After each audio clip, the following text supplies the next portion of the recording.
It is so good to see you guys. Yeah, please go ahead and turn on your videos. It's just great to see folks. Hello, happy Pride, everyone. I hope this finds you well. I know a lot of you, as I can see on the screen here, you're in DC, but how about this? Why don't you just go ahead and let us know in that Zoom chat box where you're joining us from. I see Bill Holtzman joining us from Seattle. I think Claire's probably in Missouri. Oh, it's great to see everyone. George, you're probably in Colorado. All right, Destiny, great to see everyone. All right, for those of you who I haven't met, I think I know everyone here, but just in case, my name is Thierry Babcock-Lumish. I serve as Executive Secretary of the Truman Foundation and CEO of Friends of Truman.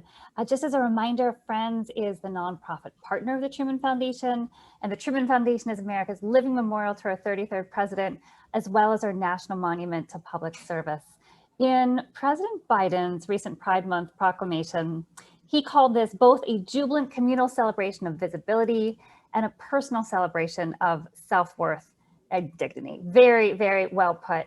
Although we made great strides, certainly since Stonewall with Obergefell or the repeal of Don't Ask, Don't Tell, we've also seen a resurgence of efforts putting LGBTQ plus Americans directly in the legislative crosshairs.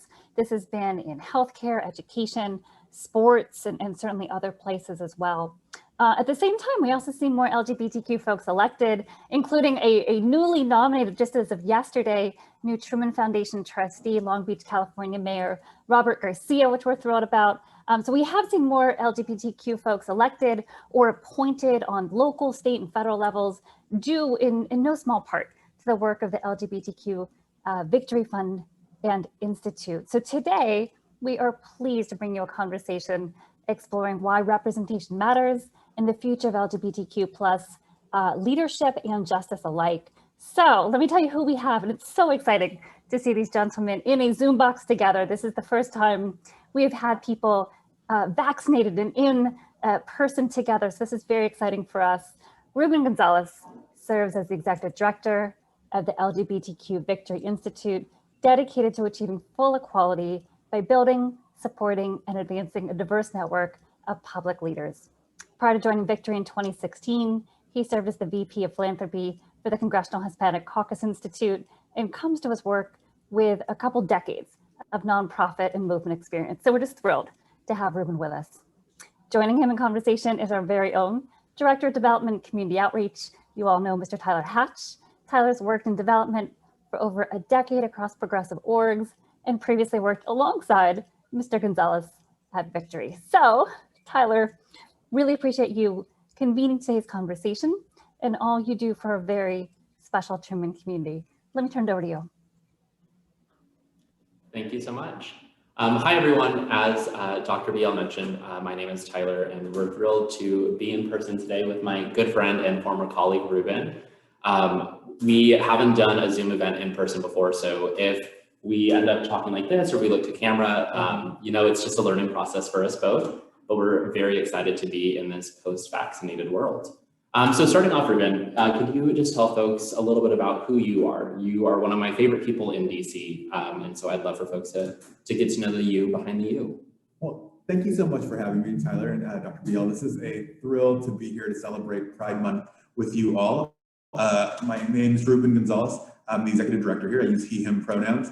I am from Phoenix, Arizona, and I have had a sort of passion for public service for many years. I actually started sort of my work in, I think, in politics as a credit to my mom for dropping me off to work on a campaign during a special election in Arizona when the first ever Latinx member of Congress from Arizona was elected. This is, I think, in the early 90s. My mom dropped me off to volunteer on his campaign to influence the way that elections sort of outcome, and also the importance of having representation from people that look like me. It was sort of one of those kind of mind-expanding and world-expanding moments to be able to be a part of that victory and to be able to actually get connected to Congressman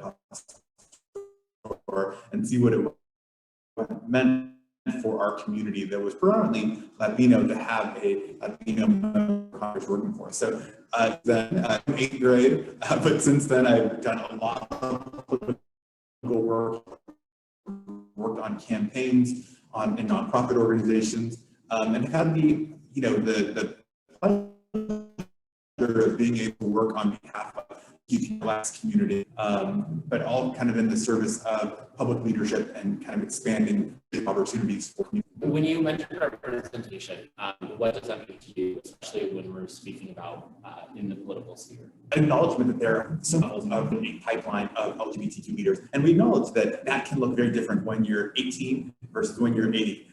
We have a congressional internship program that brings LGBTQ college students to Washington, D.C. for a summer. Most of us in D.C. understand that a lot of folks who intern on Capitol Hill, it ends up being sort of a door opener, a very first opportunity to engage in the policy world. And it can also be an opportunity that is out of reach for so many of us.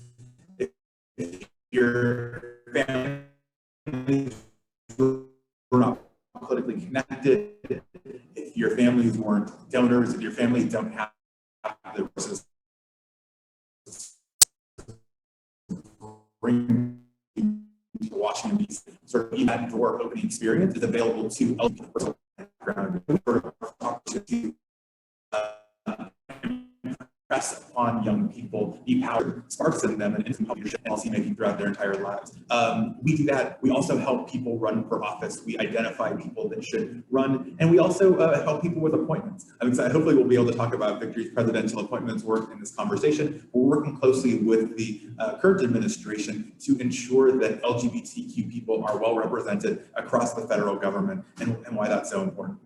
I love that you mentioned the Victory internship program. So we do something similar with the Truman Foundation. It's called our Summer Institute program. And so we bring young folks from across the country, and it's a paid opportunity. We provide housing, we provide stipends. And I know Victory does the same. Why is it important for Victory to do that opportunity, especially for folks coming from disadvantaged or from marginalized backgrounds? I think it's important because, any of us who have interned on Capitol Hill or who've been to Capitol Hill, it can be a pretty not diverse place. You can get people from very similar backgrounds, and we find, the system is sort of set up that way to favor having a certain type of person come in. And so, Victory acknowledged, like you all do, and I'm happy to hear that you all do that it just can be out of reach, even if you give some of the opportunity and provide an entry point as an intern to come to DC. It just may be out of reach for your family if they can't afford a flight to Washington, if they can't afford 3 months rent in the city, if they can't afford Metro cards while you're here, if they can't take a summer off of working where they're working now to actually be on Capitol Hill. And so Victory took all of that into consideration as well. And it really kind of, I think, reflects in the diversity of our program. We have been able to bring in people from across the country and really be mindful of making sure that we have representation of young people who are first-generation college students, people with incomes for their families that are under $40,000 a year, really ensuring that we have the full representation of the LGBTQ community. I think it's one of the special things about our community is that we're represented everywhere. There's all types of LGBTQ people, and we want to make sure that LGBTQ people who can't afford to spend the summer in Washington without some support are also represented on Capitol Hill. I think that perspective is really necessary. So I'm getting notes that we're having a bit of technical difficulties with the video. I'm going to call in on my phone and launch Zoom on my phone. I'm going to switch my video to my cell phone because good old iPhones usually come through. So just bear with us for 1 second while I switch our video platform, please.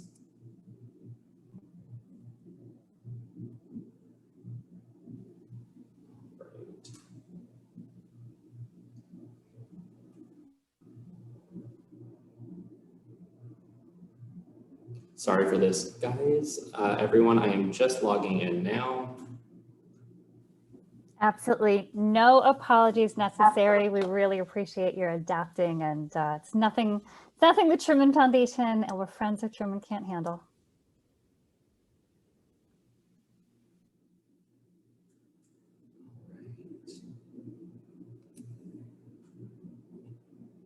Let me make sure that the camera is on for Zoom.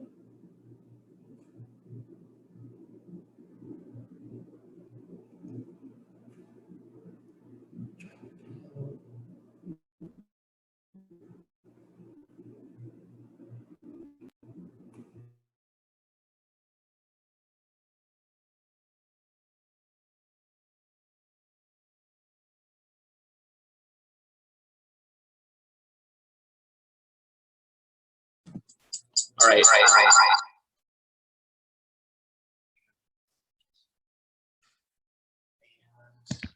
Okay, now we are back. Hi, everyone. So we now have the HD from the iPhone. So hi again.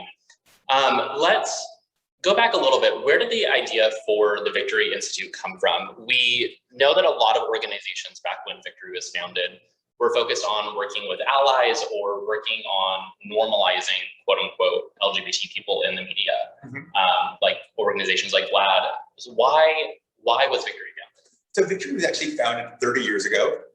Some of the founders of Emily's List came in and sort of birthed from the same concept of the need for representation. There were, when we look at some other organizations 30 years ago, there was a lot of activity, right, in the early 90s, so much activism in our community. And this was just another angle of it. While some organizations were fighting for representation and making sure that the media told our stories accurately and fairly, Victory saw an opportunity to encourage people to run for office. So the Victory Fund was actually founded 30 years ago. We launched a website actually this year in celebration of the 30th anniversary of Victory called Pride in Progress, prideandprogress.org, which kind of details Victory's 30-year history and even goes before that. It starts with Jose Sarria, who is the first out person to ever run for office anywhere in the United States that we know of. It tells Jose Sarria's story, and it goes all the way through the history, including when Victory was launched, and takes you right up into the present day of when people were running for office. But again, the idea is that LGBTQ people need to be represented at all levels of public office, and that the organization was founded in order to do that. I think this is a good opportunity. So there's a Victory Institute and there's a Victory Fund. Right. Can you tell us a little bit about the difference between your works and why you work with Victory Institute? Yeah, so the Victory Fund and Victory Institute are sort of, sibling organizations that work very closely together at sort of working towards the same goal. And that end goal is building the number of LGBTQ public officials across the globe, really. When we look at the Victory Fund's work, it's very focused on when we're actually campaigning. It's a political organization, and so you can donate money there to support specific candidates that the Victory Fund endorses. The Victory Institute was founded as a way, when we realized that we actually needed to build that pipeline more. It wasn't enough just to support people while we were running for office, while LGBT were running for office, but we actually needed to do work to build that pipeline. And so we started programs like the internship program, which really looked at the very beginning of somebody's public leadership lifeline. We also do trainings out of the Institute. So we bring people together and teach them, give them the tools on how to run for office. We also work with elected officials, people that are running and have won.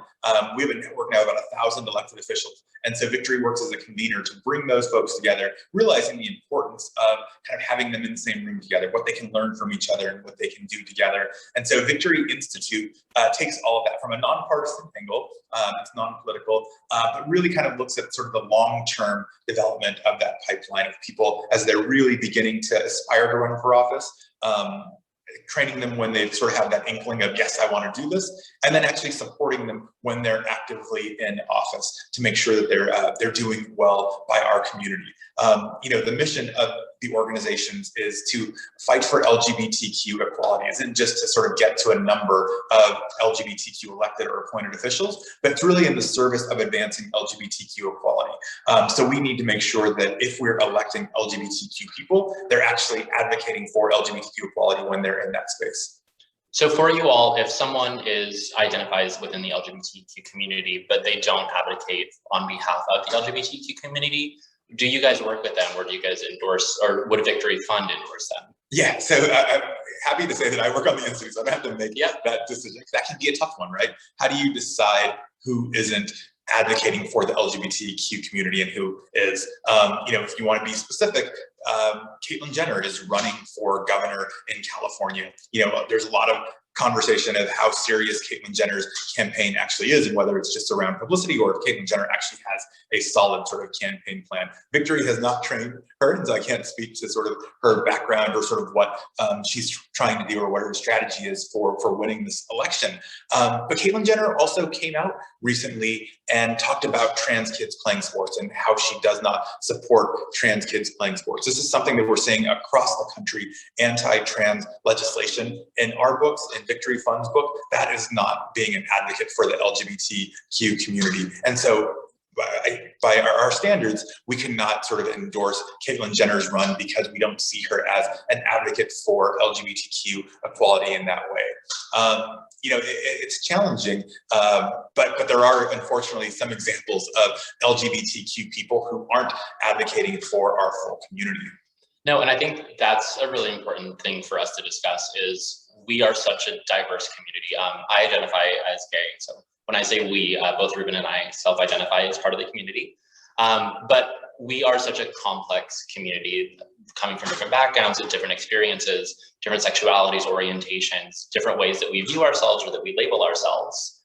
And I think Senator Tammy Baldwin, who is one of the sweetest people that I've ever met, she uses this adage a lot that if you're not at the table, you're on the menu. And that's what she uses to speak towards representation and why it's so important to be at the table. Do you think that the LGBT movement largely in the US today is representative of our diverse community? Or is it something that we need to actively continue to work towards being more inclusive within ourselves as a group?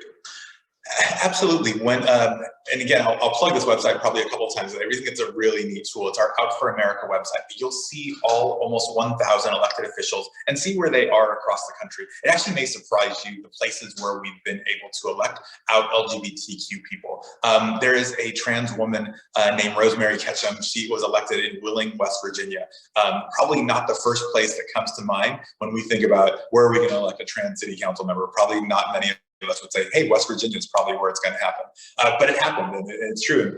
Another person I think about and why it's so important to have representation from our community is a woman named Evelyn Rios Stafford. Evelyn Rios Stafford is a trans woman, Latina, who is elected in Arkansas. A couple of months ago, when Arkansas passed its anti-trans legislation in the legislature, the governor actually vetoed the bill. He was eventually, his veto was overridden by their terrible legislature, but he did override the veto initially.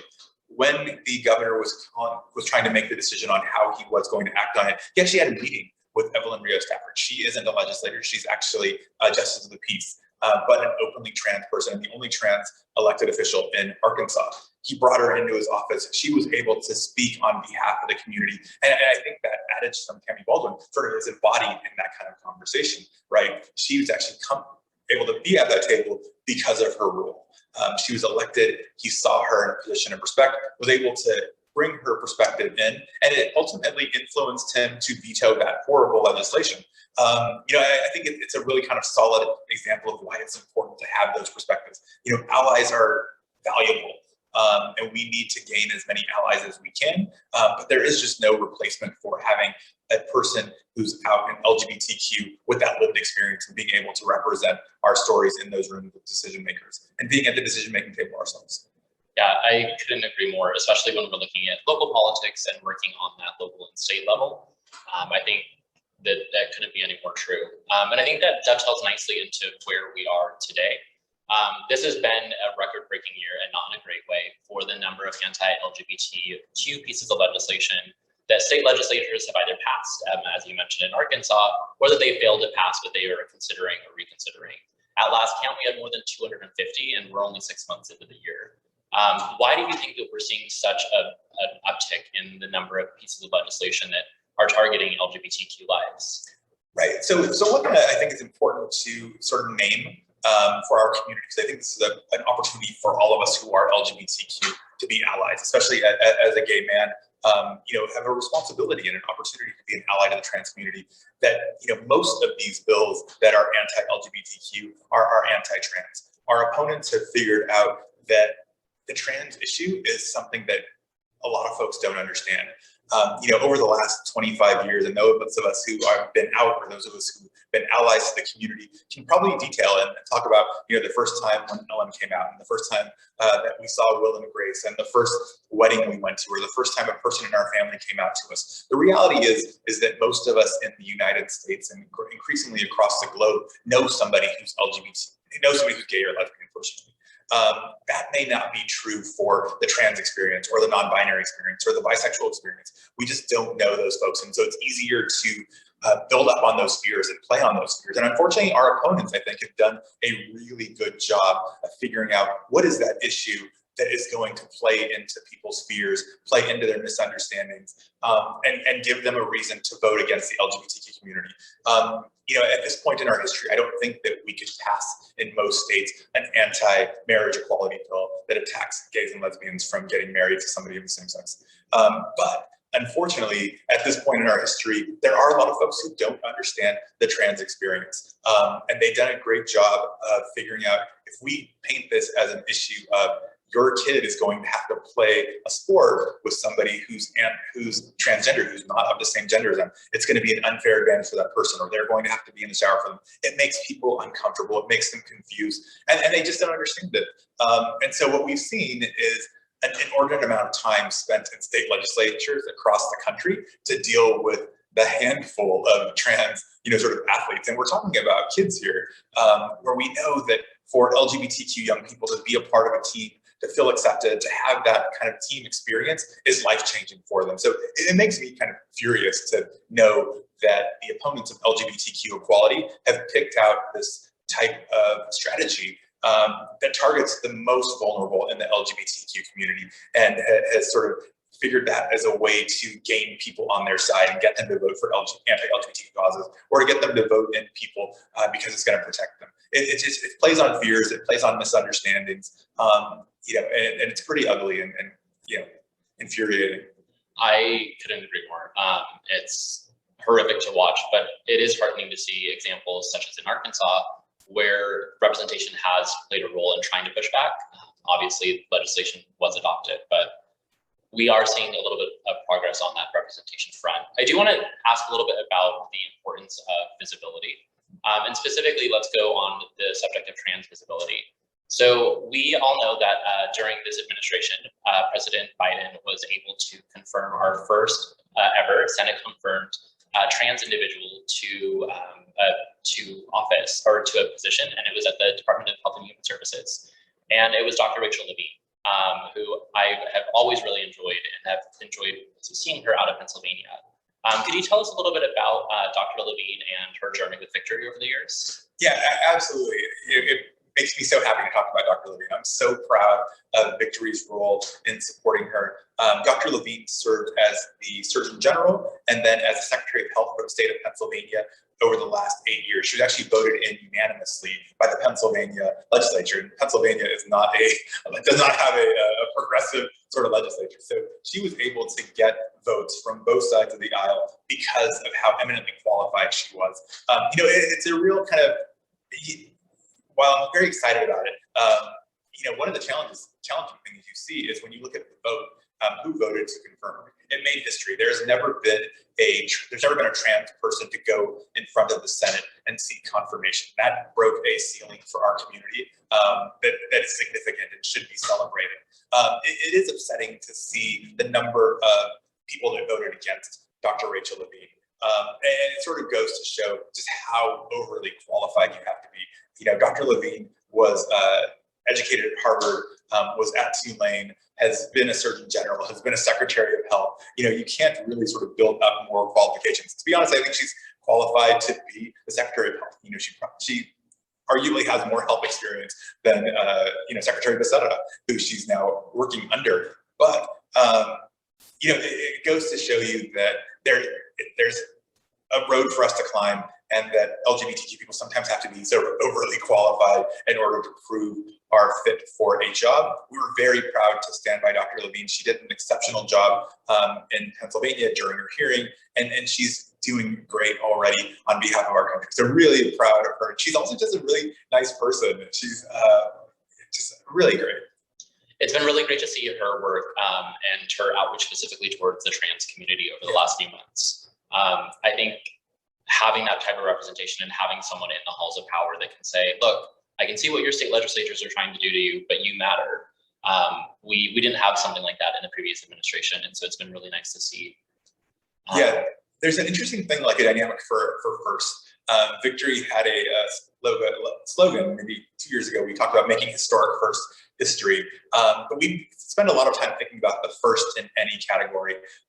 Dr. Levine, when she was the head of Pennsylvania, obviously led the state during the COVID pandemic, and like most secretaries of state or secretaries of health, had to go on television every single day and talk about what advice is the state giving to keep people safe, to keep them from getting COVID.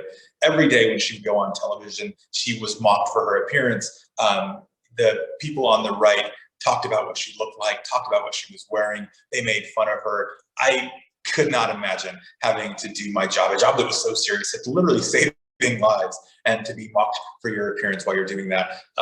You know, Dr. Levine's a very special person who could sort of take those arrows, still do an exceptional job. And, you know, that's unfortunately the kind of character that it takes to be the historic first, that you know that you're going to have to take some of those hits. I'm hoping that under this administration that she is having a much nicer experience than she got in sort of the media, but we're so proud of what she's doing already.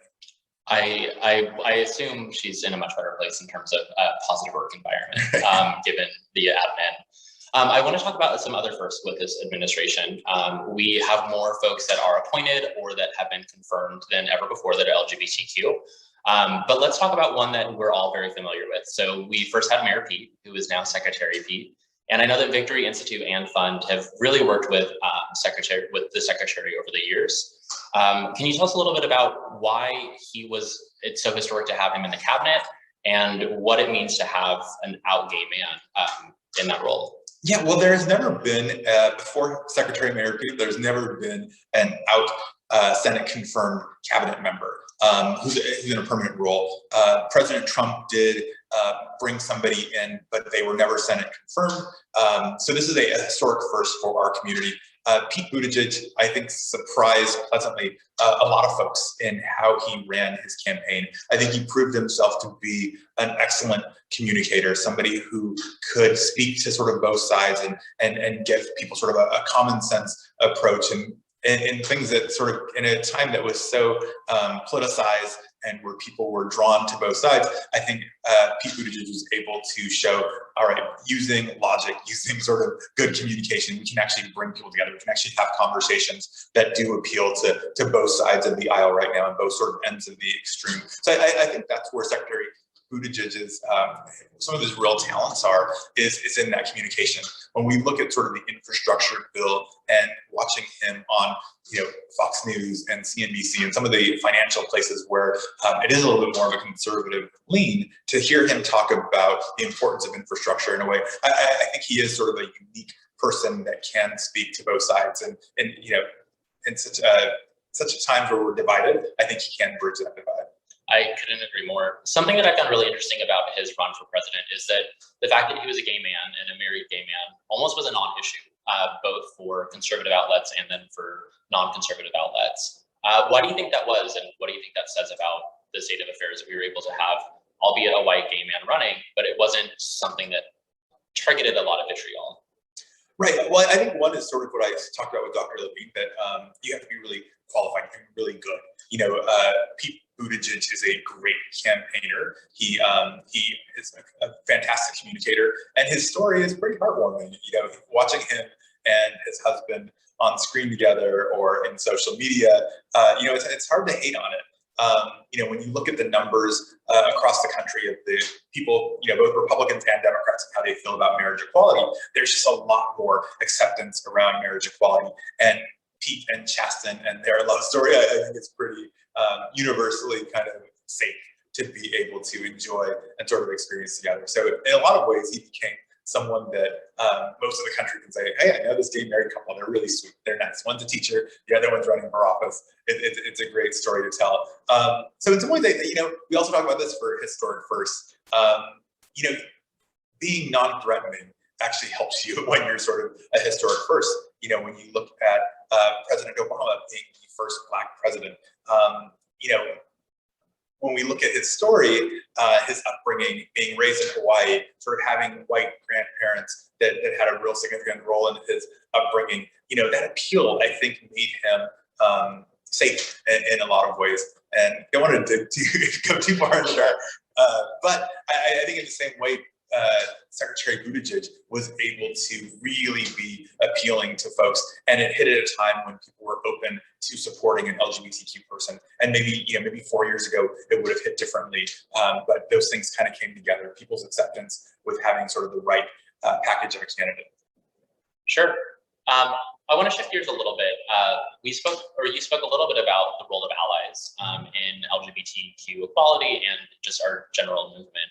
How can allies in today's call or that are viewing the recording, how can they play a better or more active role in protecting marginalized voices, particularly, let's say, trans kids or just trans individuals? Well, I think it's important for all of us to acknowledge that we can be better allies. If you are a member of the LGBTQ community that doesn't identify as trans, there's probably more that we can do in order to be a stronger ally. Just because you're a gay man or a lesbian or bisexual, there's probably people may assume that you know everything about the LGBTQ community. And the reality is that some of us can do, and most of us probably can do more work to gain an understanding of the trans experience, of the non-binary experience. And I think there's an opportunity to use that privilege to be able to speak on behalf of those folks. Like I said, a lot more of the country has somebody in their life who's a gay or lesbian person. They trust us and they love us, and they may not know a trans person, and trans may be a little confusing to them, or may scare them or make them uncomfortable. I think for us that are allies to trans people, we have the opportunity to sort of build that bridge to make sure that our moms that love us also understand what our trans friend is going through, and use those opportunities to educate and use, you know, it may make us uncomfortable to sort of push in that way.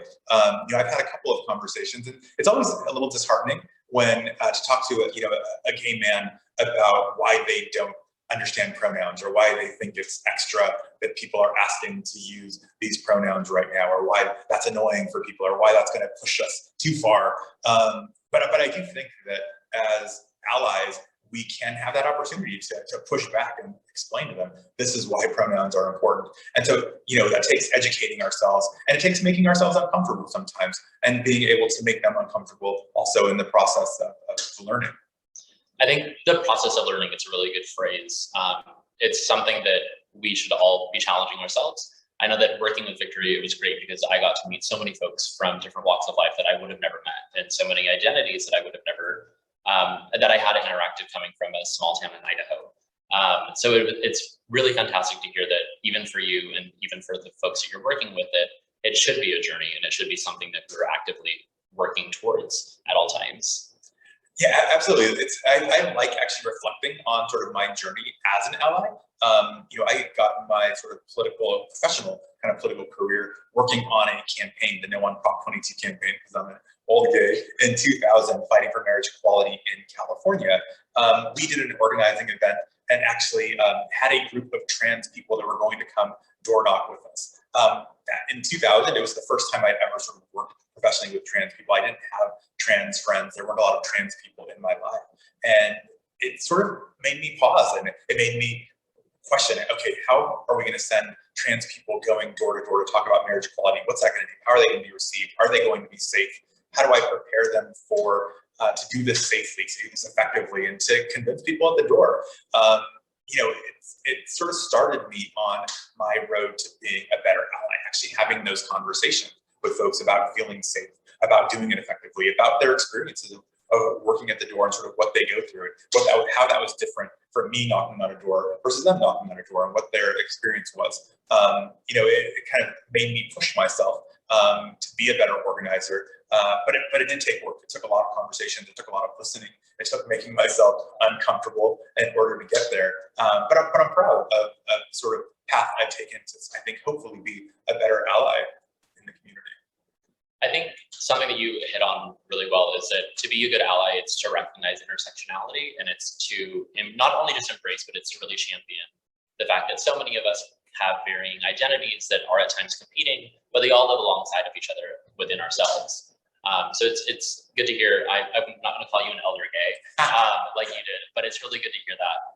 I want to ask a little bit, Dr. BL mentioned this exciting bit of news, but so one of the new nominees for the Harry S. Truman Scholarship Foundation Board is a dear friend of yours, Long Beach Mayor Robert Garcia. I worked with him in the past, but you know him much better than I. For folks that aren't familiar with him, can you share a little bit about him and his journey over the last, I guess, few years, especially as we've seen the last few years have been really instrumental in his life? Yeah, talking about intersectionality and thinking about sort of bringing lots of experiences to a table. Mayor Robert Garcia is an immigrant from Peru, growing up in Long Beach with a single mother. He brings all that to the table.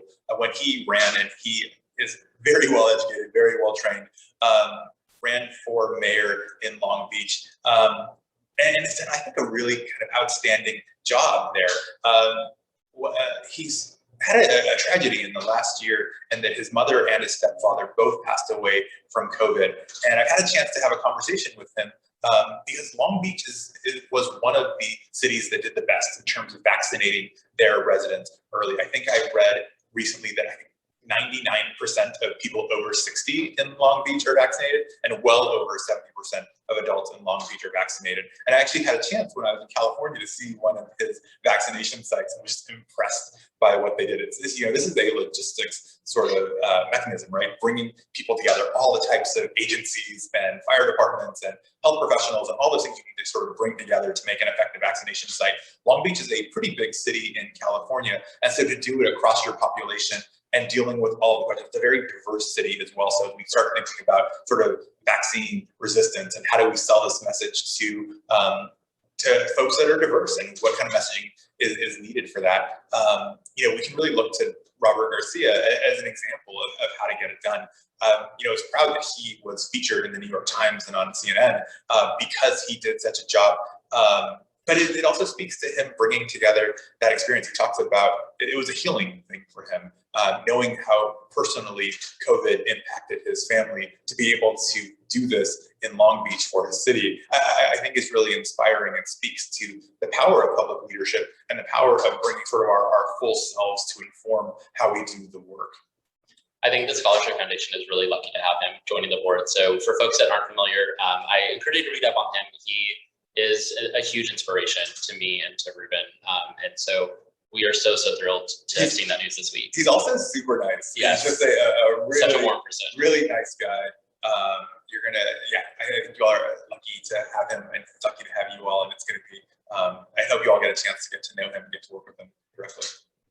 What would you say, when we're looking at 2021 and looking forward to 2022, 2023, what would you say are some of the big issues you see as things that we should expect for the LGBT community in terms of issues or potential gains that we hope to make? Well, one, I think that we're going to see more LGBTQ people elected. In 2017, Victory launched our Out for America map. We have close to 1,000 people on the map now. When we launched the map, there was around 420 people elected. When we launched the map, there was less than, you can count on one hand how many trans people were elected. Now there's double digits just in state legislatures.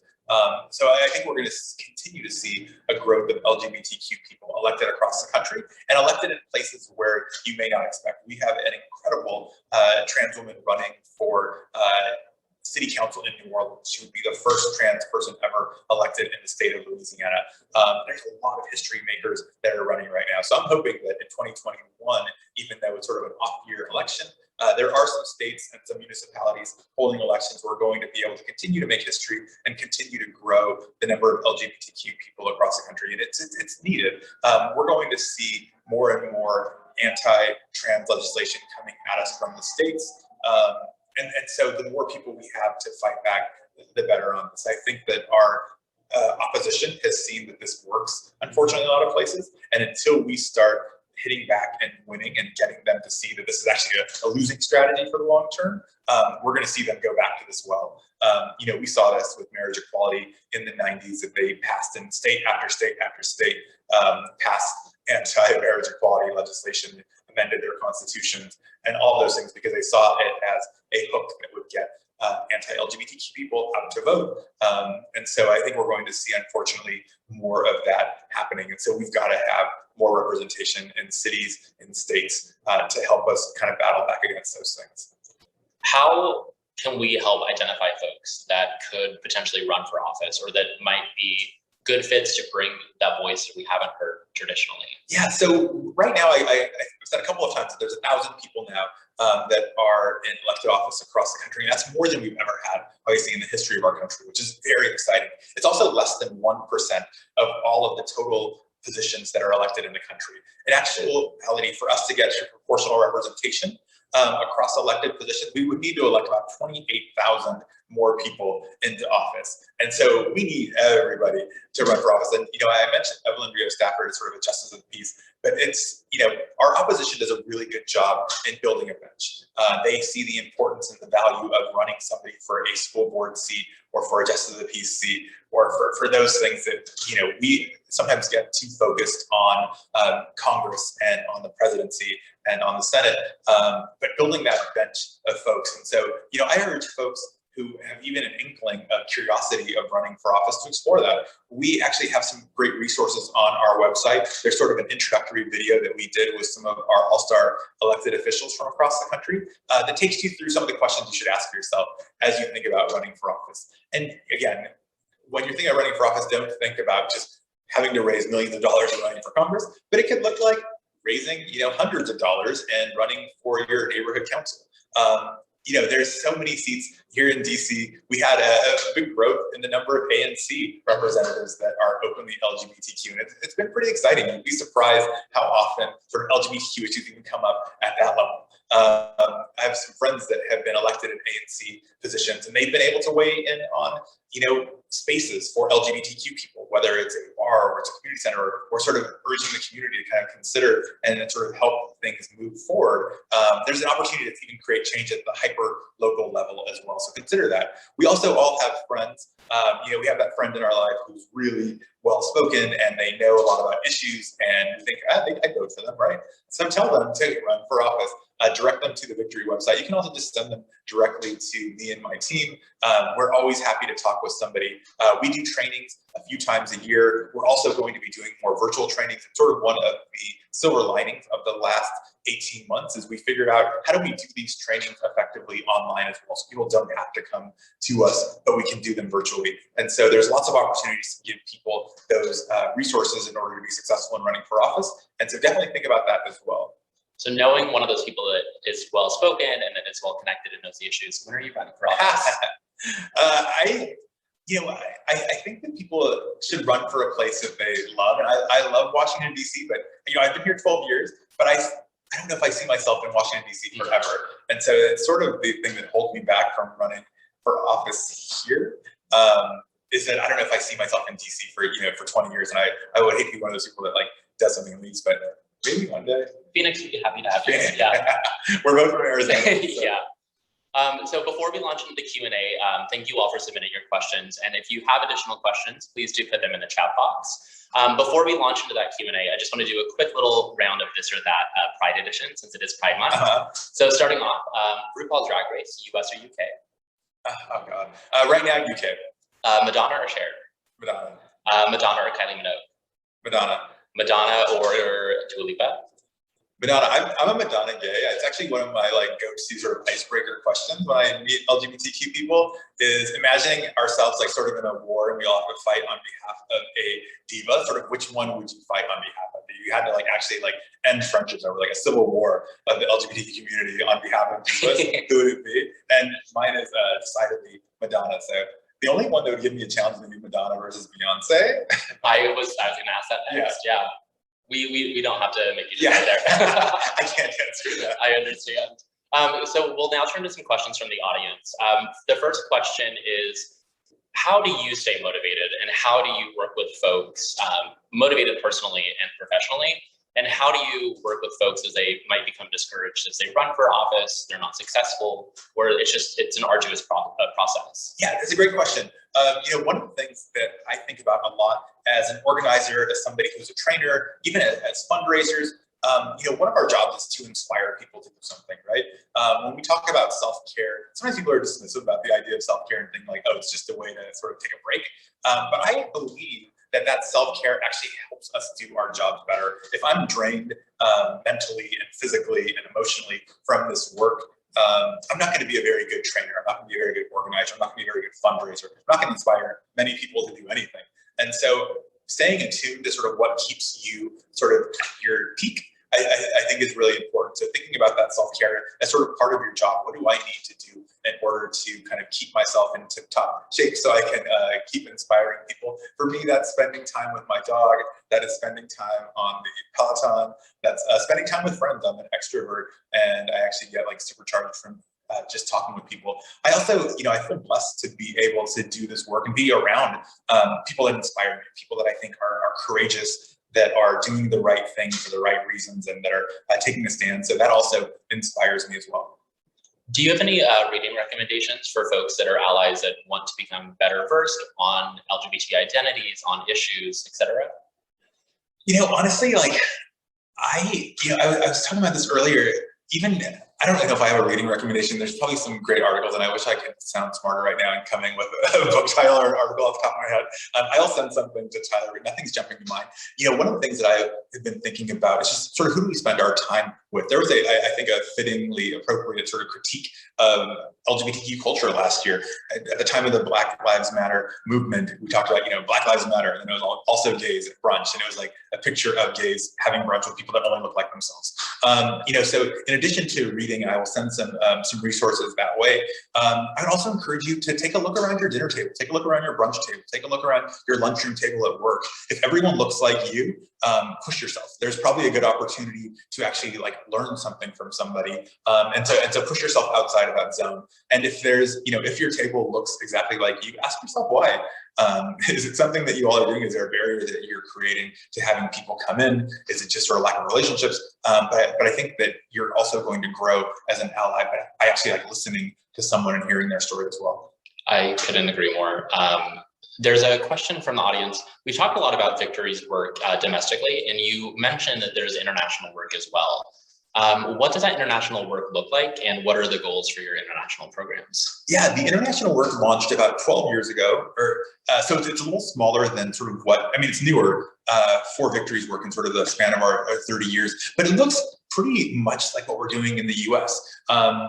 We are trying to build a pipeline of LGBTQ leaders and doing trainings around the globe in order to prepare people to run for office.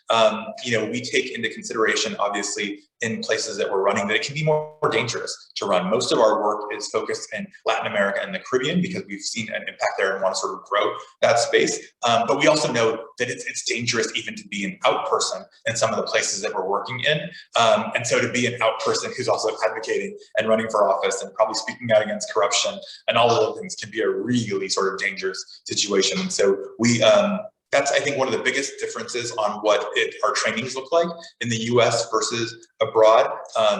Truthfully, in the US, it's pretty safe to run for office. Mm-hmm. And in abroad, sometimes you can be in physical danger. And even in just running for office and being out. So we spend a lot more time talking about that. There's also some differences in the party systems. In the US, anyone can run for office, anyone can win. In some places around the world where we work, you really need to be a part of the party apparatus. And so we do trainings with parties as well to get them to understand LGBTQ issues and help them build up their pipelines as well of inclusion. That's fantastic. What have been some of the big successes that you've seen with your international work? So there are, every time there's an election and we help support someone to get elected around the world, it's so inspiring to see the bravery that it takes, I think, to run for office. Somebody told me once that, you think about Harvey Milk, Tamara Adrian is the Harvey Milk of Venezuela. She's a trans woman who's in Congress. There's these examples of people that are doing incredible things. So, anytime that somebody wins in a place that's outside of a big city, we also have, the mayor of Bogota, which is one of the largest cities in Latin America, is a lesbian. She also ran for president. So we're making some incredible strides outside of the US as well. So it's pretty exciting to see the representation growing outside of the US as well. It's so fantastic, and I wasn't aware that the mayor of Bogota. Yeah. That's so cool. A question from the audience is, for folks that are in DC or folks that are in major cities, and so often we find that LGBT folks do flock to more urban centers. How can folks in those urban centers support folks that are in the more rural or more remote areas? Yeah, so one of my favorite programs that we do, it's a leadership summit series. We go to places where we think LGBTQ representation is most needed. We're looking at states that are considered sort of negative or low equality states. This is decided by the Movement Advancement Project that sort of analyzes legislation, laws, all the things to see sort of what their states look like. And so we know these are places where there is not a lot of LGBTQ representation. So we go to these states and actually do trainings. We go to places like Montgomery, Alabama, Missoula, Montana, Omaha, Nebraska. It's usually sort of these like blue spots in a very red state to train people to run for office. It's one of the neat things that we do and help to build up that pipeline. So one, there's not a lot of investment in these places. One of the things that I'm proud of that Victory does is we don't believe in sort of swooping into a place and sort of putting on a training and then leaving. The partnerships are really key there. And so we go to a place and work with the state and local organizations and have it be their training. Victory doesn't need to have our logo on something in order for it to get done. We'd rather have, let's say Equality Louisiana on the logo and have, in partnership with Victory, and Victory can be smaller on it. It's not a big deal to us because we know that the important thing is actually what happens after that training. When Victory leaves, do they have the resources to actually do something and run for office? And so part of it's also about empowering the organizations as well and making sure that there's a connection between the individuals and the organizations who are there on the ground. But it's, I would say support local organizations, support candidates who are running. If you're interested in political giving, Victory Fund has a website where you can see people running for office across the country that have been endorsed. Our Out for America site, there's some incredible people that have won office in places where you wouldn't expect. Check those out. They all need your support. Everyone has like a link. Everyone has links to their social media as well. Give them a follow on Twitter, on social media. I think that's a great way to also get connected to them. So while I look on my phone for some questions that have been texted in, I want to ask about your shirt. We've all seen the pride flag, and we've seen that there's been a number of pride flags that have been updated over the years. What do those updates mean, and why are they significant? Yeah, so this is Victory's official Pride shirt of 2021. It says representation is power, and it's got all of the Pride colors. I think it was maybe 4 years ago, there came like the Philadelphia flag. We started out, so one thing I think is important to know, because I actually saw like a kind of a debate about this online on Facebook the other day. People were saying, why can't we just stick with the original flag? The original flag actually had 2 more colors than the sort of what people think of as the original flag. And there was an issue of, there wasn't enough fabric, or it was too expensive to include all 8 colors. And so they simplified it and went with just those 6. And so the flag has always been sort of an evolving thing to represent our community. In Philadelphia, they introduced a flag that included a black and brown stripe because they wanted to show the importance of diversity and of people of color and that experience in the community. More recently, you'll know that like the Pride Progress flag. I was actually at Tyson's shopping on Sunday and could not believe that everything was Pride Progress flags. And it was kind of incredible to walk through Bloomingdale's and see, that Pride Progress flag. And this is the one you see has a sort of triangle at the beginning of it that is painted light blue and pink and white. That's representing the trans community. I get that we can make flags and keep evolving them and add more and more to them.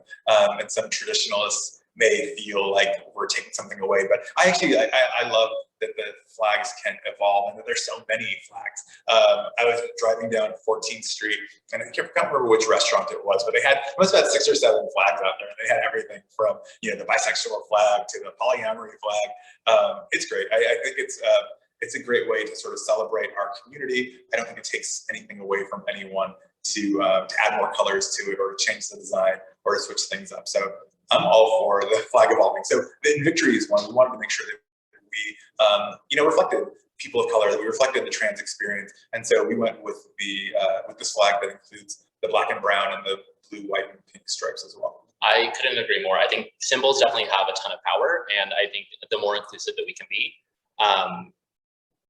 Sorry about that. So when I try to view the questions that were texted to me, the screen goes black. So if you have any additional questions, please do post them in the chat box. We've got time for about 2 more. One question that did come in was, it's asking about imposter syndrome, and it's something that a lot of folks experience, but especially folks that come from marginalized communities. How have you dealt with, or have you ever had to deal with imposter syndrome, and how would you recommend folks address those issues themselves? Yeah, so it's pretty pervasive in our community, especially when we're looking at more underrepresented or marginalized groups. Victory released a study 2 months ago about LGBTQ women running for office. We did some quantitative and qualitative analysis of focus groups in a study last year that looked at women who ran for office, women who did Victory's training but decided not to run for office, and looked at some of the barriers of why people ran or why they decided not to run. And one of those things that came up was this feeling of that imposter syndrome. It's one of the questions that sort of comes up, especially for women, especially for people of color. Am I actually qualified to do this? It's funny enough, it doesn't come up usually with like cis white guys who feel qualified to do everything. But for some members of our community, it is a question. I think it's one of those things that we try to address through visibility, through telling stories, through hearing from somebody like Mayor Nisa Parker, who is our CEO and is the former mayor of Houston, Texas, and to hear about sort of what she overcame and sort of making herself feel ready. I think hearing people's stories, understanding that a lot of people feel the same way. You're not alone in thinking that you're not qualified for something. Everybody or lots of people feel like they're not qualified for something. And so it's one of those things that we all have to kind of figure out, how do we build up our own confidence? But one way that Victory addresses it is through that visibility of telling stories so that people get that it's an experience that's shared widely. Yeah, I couldn't agree more. I do think you've always been a huge inspiration to me in the workspace, just learning how to navigate things, how to navigate uncomfortable conversations, uncomfortable issues. So thank you for helping me address those own issues in my own life over the years. With that, we are coming up near the 2:30 mark. Is there anything else that you want to share with our audience? These folks are from all across the country. They're highly engaged in their local communities. What would you like to share as a goodbye message? One thing, and Tyler has always inspired me as well. There was I don't know if you've ever told the story here, but we had an event at Victory, and Tyler wore heels to this event. And there were a couple of our board members who were like, wait a second, what's going on? And these are gay men, right? But they were sort of challenged in seeing somebody wear heels and sort of present that way. And I've always just admired Tyler for his authenticity and being able to represent that without sort of wavering, and sort of the bravery it takes to sort of live authentically in that way. And so I think that's what I would say is a way for all of us to be a part of this, is to live authentically, and to celebrate others while they're doing that. So many people kind of get pushed down or dismissed or criticized when they try to live authentically, whether it's using their pronouns, or whether it's painting their nails in the office, or advocating for their community. There's so many of us out there, there's so many people out there that are ready to tell them, no, you shouldn't be doing this. No, that's not the way you act in this situation. And so for all of us, I would say, live authentically, and really, celebrate and hold up people that are also living authentically as well. I think that's some parting words, and happy Pride, everybody. I hope everyone is using this month of sort of being back together. It's great to see Tyler in person, so what a treat. But I hope everyone's having a great Pride month as well. Definitely, and thank you so much, Ruben. We really appreciated having you today. Thank you. With that, I'll turn the table back to Dr. BL for some goodbye remarks. Wonderful. Well, again, happy Pride. Thank you both, Ruben and Tyler, for today's discussion. It is remarkable, yet again, how much terrain we cover in just an hour, from trans rights advocacy and political training to actively diversifying our brunch tables. And of course, Madonna. Ruben, thank you for that.